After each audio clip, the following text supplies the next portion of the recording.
Hello बच्चों, MK chemistry classes में आपका स्वागत है।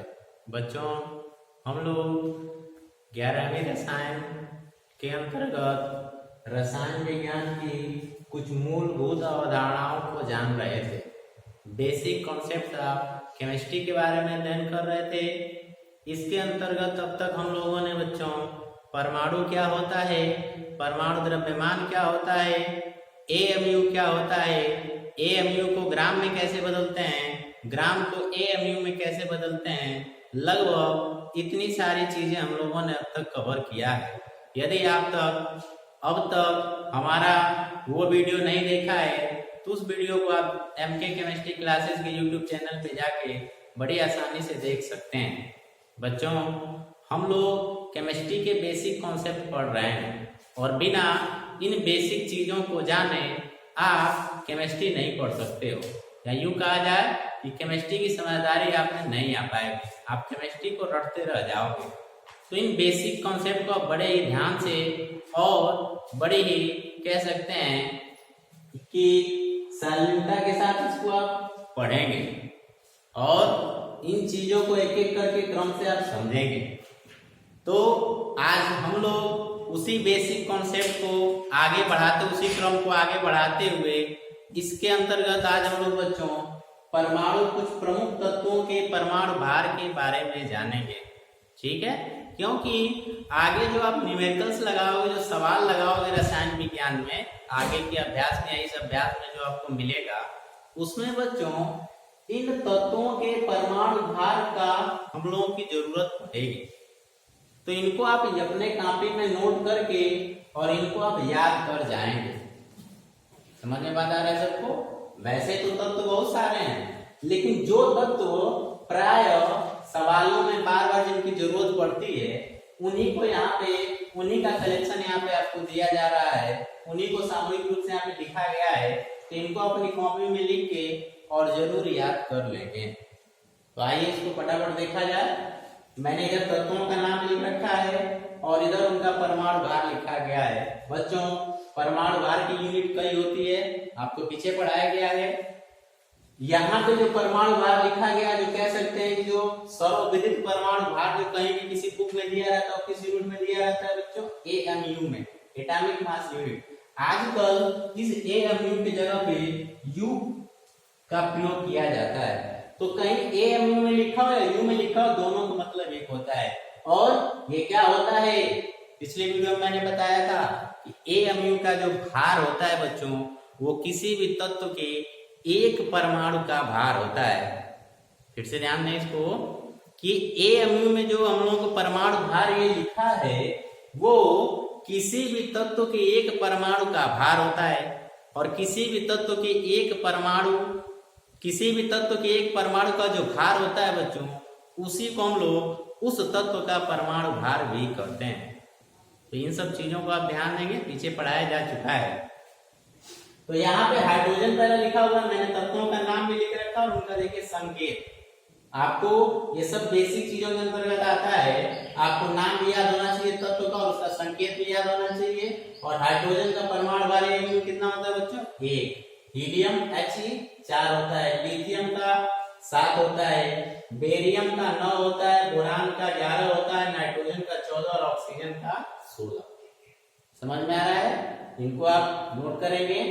इसके बाद फ्लोरीन का 19, नियान का 20, सोडियम का काफी महत्वपूर्ण है बच्चों 23। ज्यादातर एक्चुअल में परमाणु भार के अलावा दूसरी इकाई होती है बच्चों परमाणु क्रमांक। तो ज्यादातर बच्चे क्या करते हैं, परमाणु क्रमांक और परमाणु भार दोनों सबको याद होना चाहिए। परमाणु क्रमांक हम लोग आगे देखेंगे, यहाँ परमाणु भार हम देख रहे हैं। परमाणु क्रमांक ज्यादातर होता है क्या बच्चों की, जो परमाणु क्रमांक होता है किसी तत्व का, उसका लगभग जो कम परमाणु भार वाले तत्व होते हैं, तो माना जाता है कि जितना परमाणु क्रमांक होता है उसका दूना जो उसका परमाणु भार होता है। तो यहाँ पे सोडियम का परमाणु क्रमांक होता है 11। और जब सवाल लगाते हैं बच्चे तो क्या करते हैं, 11 गुना के 22 रख के सवाल लगा देते हैं परमाणु भार सोडियम का, तो सवाल का आंसर जो होता है वो गलत आ जाता है। तो इस पे आप ध्यान देंगे कि सोडियम का परमाणु क्रमांक 11 भले, लेकिन इसका परमाणु भार जो 23 होता है। इसके बाद मैग्नीशियम है 24, एल्युमिनियम का 27, सिलिकॉन 28 और फास्फोरस का 31 है, सल्फर का 32, क्लोरीन का 35.5। इस पे भी आप ध्यान देंगे। इसका परमाणु क्रमांक होता है 17, लेकिन इसका परमाणु भार होता है बच्चों 35.5। तो इस पे भी आप ध्यान देंगे। आर्गन का 40, पोटेशियम का 39 और कैल्शियम का होता है 40। तो यहाँ पे हम लोगों ने कुछ प्रमुख तत्वों के परमाणु भार को देखा कि कितना होता है उनका परमाणु भार। अब यहाँ पे हम लोगों ने पीछे एक फार्मूला पढ़ा था कि कोई भी राशि यदि एएमयू में दिया है तो उसको ग्राम में कैसे बदलेंगे। उसके लिए मैंने एक फार्मूला आपको पीछे लिखवाया था कि जो ग्राम में बदलने का फार्मूला W = AMU × 1.66 × 10⁻⁻24, अर्थात AMU में जो भार दिया रहेगा यदि उसको ग्राम में बदलना है बच्चों तो उसमें 1.66 × 10⁻24 से यदि आप मल्टीप्लाई कर दे रहे हो तो हमको जो AMU का भार है वो किसमें कन्वर्ट या मालूम हो जाएगा, ग्राम में मालूम हो जाएगा। जैसे मैं एग्जांपल लेता हूं, मान लीजिए यहाँ पे हाइड्रोजन का परमाणु भार AMU में कितना दिया है, ग्राम में। तो कोई कहे कि आप इसको हाइड्रोजन का परमाणु भार यहाँ पे दिया है किसमें, AMU में। कोई कहे कि इसको ग्राम में कन्वर्ट करिए, तो आप क्या करेंगे, AMU कितना दे रखा है 1, तो 1 गुणे और इसमें 1.66 गुणे 10 की घात ऋण 24 से मल्टीप्लाई कर दोगे, जो राशि आएगी वही ग्राम में होगी। तो चूंकि 1 यहाँ पे है मल्टीप्लाई करेंगे तो 1.66 × 10⁻⁻24 ग्राम। तो इस प्रकार से जो हाइड्रोजन का द्रव्यमान AMU में था 1, अब उसको हमने ग्राम में बदला तो कितना माना गया, उसको माना गया 1.66 × 10⁻⁻24 ग्राम। तो आई होप सबको ये चीजें समझ में आ गई होगी। पीछे भी मैंने बताया था, आज मैं उदाहरण के माध्यम से आपको बताया गया। एक चीज और कि आपके लिए एक होमवर्क है, इसमें से कोई भी दो तत्व यानी कोई भी दो तत्व के परमाणु को आप चुनेंगे, उसका परमाणु भार लेंगे। क्योंकि यहाँ पे AMU में दिया गया तो उसको आप ग्राम में बदलेंगे और सब लोग किसी भी दो का इसमें से ले लेंगे और सब लोग इस वीडियो कमेंट बॉक्स में अपने अपने आंसर को लिखेंगे। तो इसको आप अपनी कॉपी में स्क्रीनशॉट लेकर लिख लीजिए। शेष इसके बाद हम लोग एक टॉपिक और कवर करने जा रहे हैं बच्चों, ग्राम, AMU और मोल में क्या रिलेशन होता है। फिर से एक बार सुनिए, ग्राम, AMU और मोल में क्या संबंध होता है, उनके बीच संबंध को हम लोग जानेंगे। तब तक इसको आप नोट कर लीजिए। आपने स्क्रीनशॉट लेके उसको कॉपी में नोट कर लिए होंगे। अब हम लोग एक बहुत ही महत्वपूर्ण रिलेशन या संबंध पढ़ने जा रहे हैं बच्चों, जिससे आधारित या जिस पर आधारित प्रश्न आपके परीक्षा में पूछे ही जाते हैं। तो बड़े ध्यान से इसको देखिएगा, बड़े ध्यान से इसको समझिएगा। कौन सा संबंध है, AMU, जिसके बारे में उन्होंने पिछली वीडियो में पढ़ा है, ग्राम और मोल में संबंध, relation between AMU, gram and मोल। ठीक है, तो आइए देखा जाए कि AMU, ग्राम और मोल में क्या संबंध होता है और फिर इसके बाद हम लोग इस पे आधारित कुछ न्यूमेरिकल्स भी हल करेंगे। तो आइए शुरू करते हैं। मैंने कुछ डाटा यहाँ पे लिखा हुआ है जो कि आपको पिछली वीडियो में बताया गया था कि जो कार्बन 12 जो मानक माना गया था बच्चों AMU की गणना के लिए, उसमें कार्बन 12 के एक परमाणु का द्रव्यमान AMU में कितना माना गया था, 12 AMU। आप कहेंगे AMU में बताया न्यूटन लिखे हैं। अभी मैं आपको बताया हूं कि AMU की जगह पे आजकल हम लोग सिर्फ U का प्रयोग करते हैं। तो आप ध्यान देंगे, कहीं भी द्रव्यमान के आगे U ऐसे इस तरह से यूनिट लिखा हो तो उसका मतलब आप AMU ही समझेंगे। तो अब मैं सिर्फ AMU बोलूंगा, ठीक है। चलिए, तो कार्बन 12 के एक परमाणु का द्रव्यमान कितना मान लिया गया था, माना गया था बच्चों, ठीक है, कितना, 12 AMU। चलिए, इसके बाद यदि कोई आपसे कहे कि यदि कार्बन 12 के एक परमाणु का द्रव्यमान 12 AMU है तो कार्बन 12 के Na परमाणु का द्रव्यमान बताइए। Na का मतलब होता है बच्चों, जो ये Na है इसको हम लोग अवोगैड्रो क्या बोलते हैं, अवोगैड्रो संख्या, यानी Na जो एक नंबर है, Na क्या है? नंबर है। तो कह रहा है कि कार्बन 12 के एक परमाणु द्रव्यमान 12 mu है, तो Na परमाणु का, इसके लिए हम लोग एग्जाम्पल ले लेते हैं। मान लो आपसे कोई कहे कि एक पेन का दाम 5 रुपया, तो ऐसे ही 20 पेन के दाम बताइए। तो आप क्या करोगे? एक पेन का जो दाम है उससे 20 में मल्टीप्लाई कर दोगे, तो जो मान आएगा वो बच्चों 20 पेन का मान निकल के आ जाएगा। सेम चीज वही करना है कि यदि एक परमाणु का द्रव्यमान 12 mu है, तो Na परमाणु का द्रव्यमान बताइए। तो 12 में हमको Na से क्या कर देना होगा? मल्टीप्लाई कर देना होगा। और एक चीज बता दें बच्चों, ये जो Na होता है इसमें परमाणुओं की संख्या कितनी होती है? 6.023 × 10⁻23। कोई भी चीज, कोई भी संख्या वो 6.23 × 10⁻23 होती है। किसमें? एक Na में। सबको समझ में आ गया? जैसे कोई कहे कि मेरे पास एक Na साइकिल है, तो एक Na साइकिल का मतलब कि उसके पास बच्चों 6.023 × 10⁻23 साइकिल है। कोई कहे कि मेरे पास एक Na कलम है, तो उसके पास इतनी कलम है। तो बहुत बड़ा एक नंबर होता है। सबको समझ में आ गया?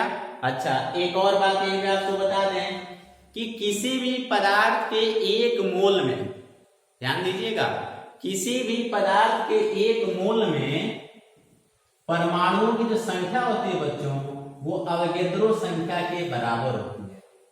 तो इस अवोगैड्रो संख्या जो अवोगैड्रो नंबर है, इसको आप एक मोल भी बोल सकते हो।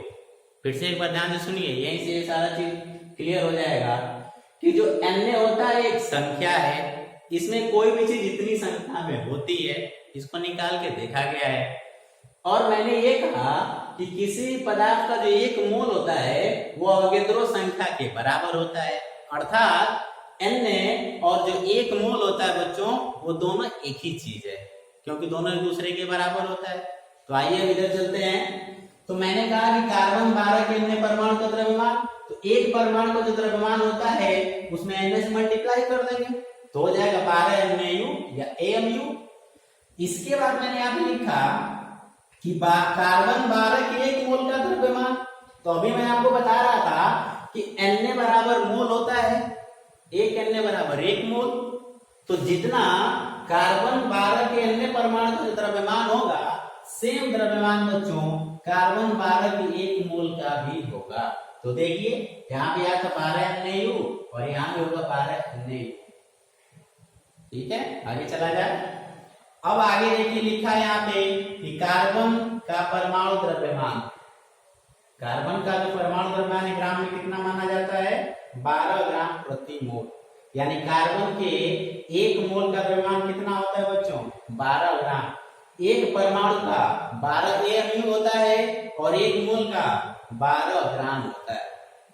तो एक मोल कार्बन 12 परमाणु द्रव्यमान कितना हो जाएगा? 12 ग्राम। ये भी एक्सपेरिमेंटली या मान के रखा गया है कि एक परमाणु का 12 AMU मान लिया गया और ग्राम में उसी को 12 ग्राम मान लिया गया। तो अब आप एक चीज देखिए कि ये भी द्रव्यमान है, ऊपर का द्रव्यमान ये भी एक मोल का है, कितना? 12 NaU। और ये भी जो द्रव्यमान है बच्चों, ये भी एक मोल का है। तो हम कह सकते हैं ये जो द्रव्यमान है और ये द्रव्यमान, ये दोनों आपस में दूसरे के बराबर होते हैं। तो वो चीज हमने यहाँ से उठा के रख दिया। ठीक है, फिर से एक बार सुनिए, एक मोल का द्रव्यमान 12 NaU है और यहाँ भी एक मोल का द्रव्यमान कितना है? 12 ग्राम है। तो ये मान और ये मान आपस में होंगे बराबर, तो उसको यहाँ पे रख दिया गया। अब इसको जब सरल करेंगे बच्चों, तो 12 से 12 आपका कैंसिल हो जाएगा और जब हम AMU को इधर छोड़ेंगे तो Na उधर जाएगा। तो एक AMU बराबर हो गया 1/Na ग्राम। एक आपको महत्वपूर्ण फार्मूला निकल के आ गया बच्चों, एक AMU बराबर 1/Na ग्राम। और इस Na का मान कितना होता है? वहां पे मैंने अभी लिखा 6.023 × 10⁻23। तो यहाँ पे Na हटा के इस मान को रख दिया जाए और इसको सरल करेंगे तो एक AMU बराबर ग्राम में हो जाता है बच्चों 1.6605 × 10⁻24 ग्राम। तो एक AMU में कितने ग्राम होते हैं? 1.6605 × 10⁻24 ग्राम। इसको और आगे बढ़ाते हैं। मैंने अभी आपको बताया बच्चों कि एक Na बराबर 1 मोल होता है, एक Na बराबर 1 मोल होता है। तो इस Na के मान को कितना 1 मोल जो है इसको हम इस फार्मूला में रख दें, ठीक है। तो 1 U बराबर जो 1/Na ग्राम है, इसमें हमने Na को हटा के, क्योंकि 1 Na बराबर 1 मोल होता है, हमने इसमें रख दिया। और इस प्रकार से हमको बच्चों इस समीकरण के माध्यम से हमको AMU ग्राम और मोल में संबंध मिल गया। क्या संबंध मिला कि 1 AMU बराबर 1 ग्राम प्रति मोल होता है। 1 AMU बराबर क्या होता है बच्चों, 1 गुणे ग्राम बटा मोल कह सकते हो, या 1 MU बराबर 1 ग्राम प्रति मोल होता है। सबको समझ में आ गया।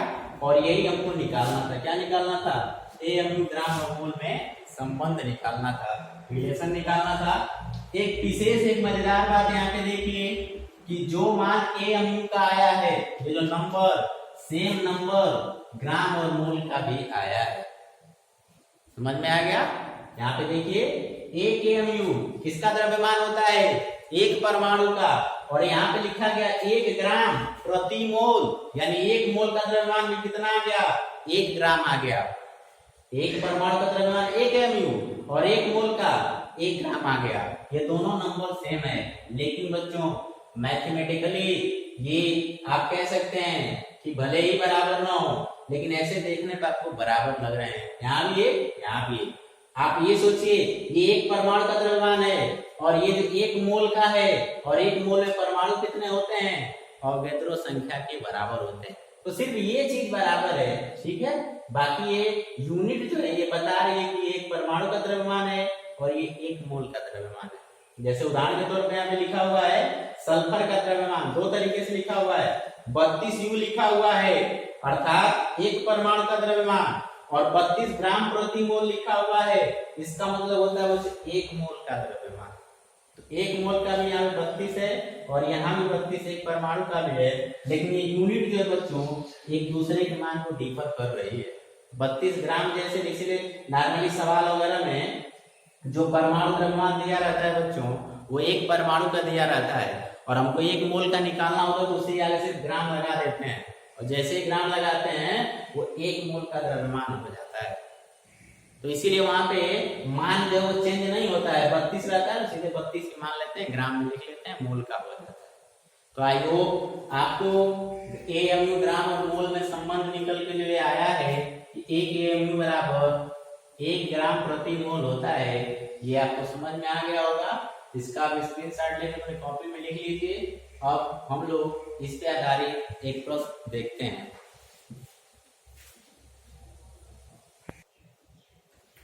चलिए, आप लोगों ने ग्राम AMU और मोल में संबंध देख लिया, उसी के आधारित एक प्रश्न यहाँ पे इसको हल करते हैं और इसको समझते हैं। दिया है, दिए गए आंकड़ों में परमाणु संख्या की गणना कीजिए। यानी कुछ डाटा हमको दिया हुआ है और इसमें हम लोगों को परमाणुओं की संख्या बतानी है। जैसे पहला दिया है 52 मोल हीलियम में, 52 मोल हीलियम में कितने परमाणु होंगे। आप बताइए 1 मोल हीलियम में कितने परमाणु होंगे बच्चों। अभी मैं आपको बता रहा था कि किसी भी पदार्थ, कोई भी पदार्थ हो, उसके 1 मोल में 6.023 × 10⁻23 नंबर होंगे। 1 मोल का मतलब हो गया कि इतनी संख्या के बारे में बात कर रहा है। कितनी संख्या, 6.023 × 10⁻23 की बात कर रहा है। तो यहाँ तो 52 मोल है, तो 1 मोल बराबर होता है 6.023 × 10⁻23 हीलियम। कोई भी पदार्थ हो, हीलियम के यहाँ पे सवाल दिया हो तो हीलियम हम लिख दे। मैंने अभी साइकिल बताया, पेन बताया कि कोई भी चीज 1 मोल का है तो इतनी उसमें संख्या हो जाएगी। तो आप देखो यहाँ पे कि 1 मोल बराबर इतना हीलियम, मतलब 1 मोल में हीलियम के 1 मोल में इतने परमाणु होंगे, ठीक है ना, हीलियम परमाणु। 1 मोल बराबर हीलियम के इतने परमाणु, तो 52 मोल में कितने परमाणु होंगे। अभी आपको बता रहे थे, क्या करेंगे, 6.023 × 10⁻23 और इधर 52 से इसमें क्या कर देंगे, मल्टीप्लाई कर देंगे बच्चों। ठीक है, एक मोल में इतने परमाणु, ये हमको पता है, तो 52 में, तो एक मोल में जितने होते हैं उसमें 52 से मल्टीप्लाई कर देंगे तो हो गया आपका, यहां से निकल के आ गया 52 गुणे 6.023 और 10 घाते 23 को यदि आप मल्टीप्लाई कर लेंगे तो एग्जैक्ट मान इसका निकल के आ जाएगा। तो आपको समझ में आ गया होगा। चलिए यहाँ पे चलते हैं, लिखा है 52 AMU हीलियम में कितने परमाणु होंगे, 52 AMU हीलियम में कितने परमाणु होंगे। तो अभी याद करिए कि हीलियम के एक परमाणु, हीलियम के एक परमाणु का द्रव्यमान कितना था बच्चों, इसीलिए आपको टेबल बनवाया गया, उसको लिख के जरूर याद करें, क्योंकि परीक्षाओं में बहुत से ऐसे प्रश्न देता है जिसमें हीलियम का परमाणु दे दिया होता है, बहुत से प्रश्नों में नहीं दिया होता है, तो उसके लिए आपको पहले से याद होना चाहिए। तो आप बताओ हीलियम के एक परमाणु का द्रव्यमान AMU में कितना था बच्चों, 4U, यानी 4 AMU। यहाँ पे कितना दे रखा है, 52 AMU।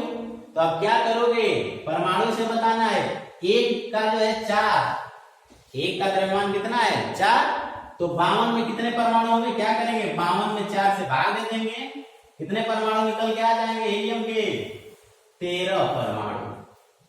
एक परमाणु का ऐसे भी आप निकाल सकते हो कि एक परमाणु का द्रव्यमान होता है 4 AMU, तो 13 का, तो 13 चौके 52, तो 52 AMU हीलियम में कुल हीलियम के 13 परमाणु होंगे। आई होप आपको चीजें समझ में आ रही होंगी। अब तीसरा दिया है बच्चों 52 ग्राम हीलियम में, 52 ग्राम हीलियम में कितने परमाणु होंगे। तो ये बताओ कि पहले इसके लिए हमको क्या निकालना होगा, ये मोल में दिया हुआ है बच्चों, ये क्वांटिटी मोल में दे रखा है, तो पहले 52 ग्राम में कितने मोल होते हैं उसको आप निकालोगे। ठीक है, तो हीलियम के एक मोल का द्रव्यमान कितना हो जाएगा, जो संबंध अभी निकाले हो, मैं अभी कह रहा था कि जो AMU में होता है वही ग्राम मोल में भी होता है। तो इसका मतलब ये हुआ कि हीलियम के एक मोल का द्रव्यमान कितना हो गया, 4 ग्राम प्रति मोल। देखो रिलेशन में हमने निकाला था, जो नंबर ये आएगा सेम नंबर ये भी आएगा, सिर्फ यूनिट का अंतर हुआ, यहाँ पे लिखेंगे AMU और यहाँ पे लिखेंगे ग्राम प्रति मोल। तो पहले क्या करोगे कि 52 ग्राम में कितना मोल होता है निकाल लोगे, तो 52 में 4 से यदि आप भाग करोगे तो आएगा कितना, 13 मोल। कितना आएगा, 13 मोल। और फिर इस 13 में एक मोल में परमाणु कितने होते हैं, 6.023, तो 13 मोल में कितने होंगे, इस 13 में बच्चों आप 6.023 × 10⁻23 से मल्टीप्लाई कर दोगे, आंसर आपका निकल के आ जाएगा कितने परमाणु होंगे। तो आई होप आपको चीजें समझ में आ रही होंगी कि ग्राम AMU और मोल में क्या संबंध होता है, उस पे आधार के प्रश्न आपकी परीक्षा में पूछे जाते हैं, तो कैसे आप उनको सॉल्व करेंगे। ठीक है, तो आज के लिए इतना ही। जो होमवर्क आपको दिया गया है उसको आप करके वीडियो कमेंट बॉक्स में लिखेंगे। धन्यवाद।